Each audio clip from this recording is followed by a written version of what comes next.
Is it weird that I don't have a dog? I used to have a dog. I used to have a lot of dogs. My first dog was a Bernese Mountain Dog, and I got her as a puppy.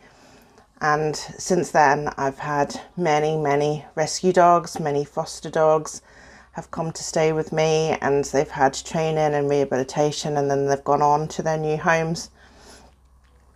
But it's very weird at the minute that I am in a situation where I don't have a dog at all.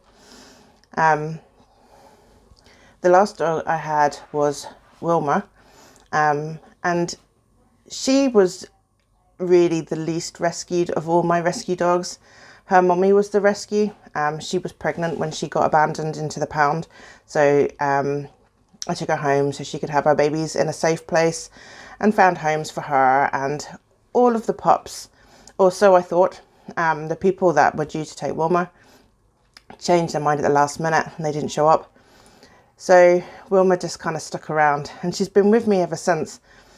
She died very unexpectedly, so I've moved around a little bit. When we came to Scotland from Northern Ireland, she was the only dog then, and because I'd been moving around a bit, I never had any other dogs as a companion for her, so she was an only dog.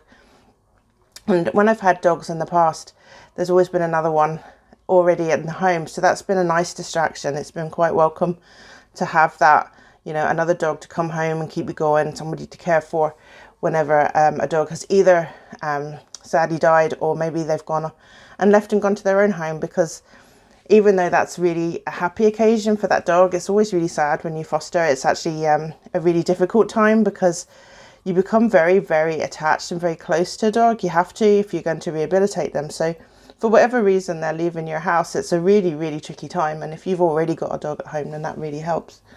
But that wasn't the case for Wilma because we've moved around a lot. And when we came to live in Scotland, we moved into a flat as well. And that was fine for Wilma because she was already trained.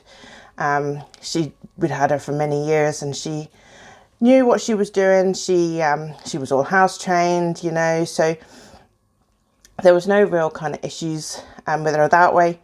And because of the flat, that had just put me off really getting another dog. It's really difficult to train a dog when you live in a flat. And I'm not averse to it. I've got no problem with other people having dogs in flats, because people in flats have their own uniqueness that they need to take the dog out for a walk. They can't just open the back door and then run around in the garden if they need to go to the toilet. They can't rely on that as a form of exercise, you know.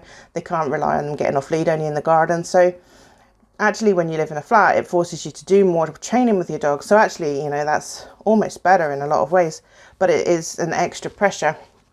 And anybody that's brought a dog up or a puppy in a flat will tell you that house training, not easy.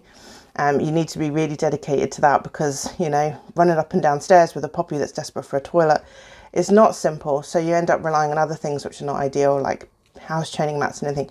But anyway, kind of digressing just a little bit.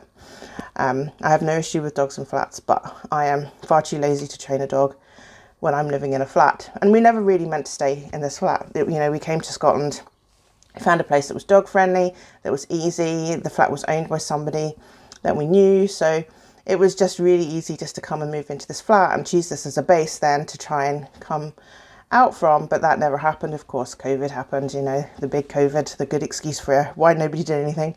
And then house prices went a bit crazy and mortgage rates and all that kind of stuff. So we're still here in this flat, basically, is the bottom line. And that's really means that we can't, you know, have a puppy here for other reasons as well, which I'll mention.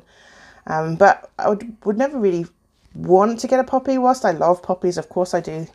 I would really love to get a little trouble soul that I could really work with and help and rehabilitate, and really make a real difference to, because those dogs really need a bit of specialist care.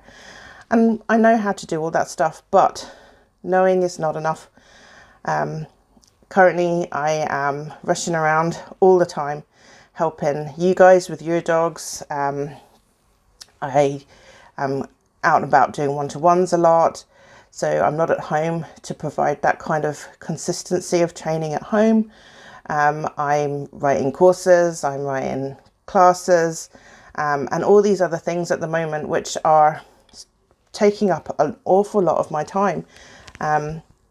And that wouldn't be fair on a rescue dog to come into this environment. A dog especially that needs so much care and so much patience and time and consistency. They just wouldn't get it from me at the moment. So that dog would then of course end up suffering, and that would be a real shame, because that would not be the point. The whole point of bringing this little troubled soul into the house was that I could really help them be the dog that they really should be and get over whatever kind of fears and anxieties and traumas and things like that they've had in their past. But you can't do that when you're rushing in between clients and you're trying to do more things. So writing courses and doing online classes and things like that is a really good step forward for that, because it means I will be spending more time at home and less time driving between people and working with them one-to-one. Although I love to do that, if I can reduce that a bit, then that would give me an opportunity then, you know, to consider maybe getting another dog. And also, of course, we need to move house and all of those other things. But at the moment, I don't have a little dog of my own. And it's a very strange situation when people ask me, because naturally everybody just assumes that I do have a dog. And they don't ask me, do I have a dog? They ask me, how many dogs do I have? Or what dog do I have? And I guess I understand why people would think that, because to be in this kind of industry, you obviously love dogs. And I do. And that's just the real kind of shame of it, is that because I'm so busy helping everybody else with their dogs and their little troubled souls, then I don't have time for my own right now. But that will change, hopefully, soon. And I'll be able to bring a new little soul into my life and spend some real good time with them, bringing them into the home and rehabilitating them and helping them just be that amazing dog that they really should have been all that time. But for now, yeah, I don't have another dog, and I understand why other people struggle. You know, it's a huge time commitment. It's a lot of patience required. And if you just don't have that, you know, it doesn't matter how much you know. You just can't make that work. And that is why I don't have a dog just at the moment. It does feel very weird, but I get to spend time with all of yours. And that will have to do for now. Take care for now. Bye bye.